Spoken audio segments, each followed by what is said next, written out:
কয়েকদিনের ব্যবধানে একাধিক অগ্নিকাণ্ড, নিছক দুর্ঘটনা নাকি নাশকতা, এমন প্রশ্ন তৈরি হয়েছে অনেকের মধ্যে। সামাজিক যোগাযোগ মাধ্যমেও নানা ধরনের আলোচনা ছড়াচ্ছে। সর্বশেষ শনিবার ঢাকার হযরত শাহজালাল আন্তর্জাতিক বিমানবন্দরের কার্গো ভিলেজে ভয়াবহ অগ্নিকাণ্ড ঘটেছে। গত এক দশকে আগুনের ঘটনায় একাধিকবার আলোচনায় এসেছে শাহজালাল আন্তর্জাতিক বিমানবন্দর। দেশের সবচেয়ে গুরুত্বপূর্ণ এই বিমানবন্দরে এমন ঘটনায় নিরাপত্তা ব্যবস্থা নিয়ে দেখা দিয়েছে নতুন উদ্বেগ। অন্যান্যবার তেমন ক্ষয়ক্ষতি না হলেও শনিবারের আগুনে ক্ষতি হয়েছে ব্যাপক। ধারণা করা হচ্ছে এবারের আগুনে কয়েক হাজার কোটি টাকার মালামাল পুড়ে গেছে।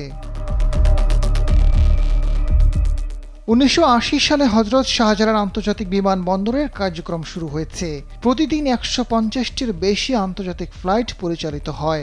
গত ১২ বছরে বিমানবন্দরটিতে ৫ বার আগুন লাগার ঘটনা ঘটেছে। ২০২৩ সালের ৫ এপ্রিল কার্গো সেকশনের কুরিয়ার সার্ভিসের অংশে একটি গুদামে অগ্নিকাণ্ডের ঘটনা ঘটে।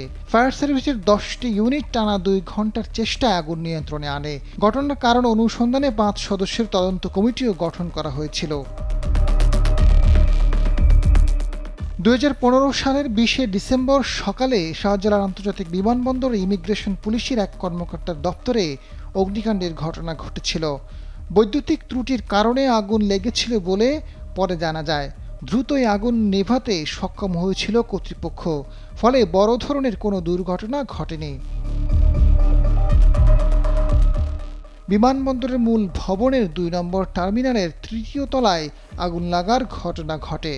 ফায়ার সার্ভিস জানায় আগুনের সূত্রপাত হয়েছিল এয়ার ইন্ডিয়ার অফিস থেকে। এরপর ২০২২ সালে ১৪ ডিসেম্বর নির্মাণাধীন ৩য় টার্মিনালের ২টি তেলবাহী ট্যাঙ্কারে আগুন লাগে। খবর পেয়ে ছুটে আসেন ফায়ার সার্ভিসের সদস্যরা।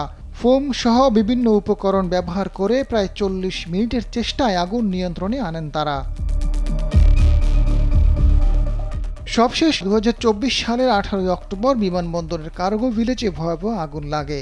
আগুন নিয়ন্ত্রণে আনতে ফায়ার সার্ভিসের ৩৭টি ইউনিট কাজ করেছে। প্রায় ৭ ঘণ্টার চেষ্টায় আগুন নিয়ন্ত্রণে আনেন ফায়ার সার্ভিস। এ ঘটনায় $1 বিলিয়ন বেশি ক্ষতি হতে পারে বলে ধারণা করেছেন international air express association of বাংলাদেশের সভাপতি কবির আহমেদ। তিনি জানান, তাদের এয়ার এক্সপ্রেস ইউনিট পুরোপুরি পুড়ে গেছে। প্রাথমিকভাবে প্রায় ১০,০০০ কোটি টাকার ক্ষতির আশঙ্কা করা হচ্ছে। আজাদ ফারুক, সময়ের আলো।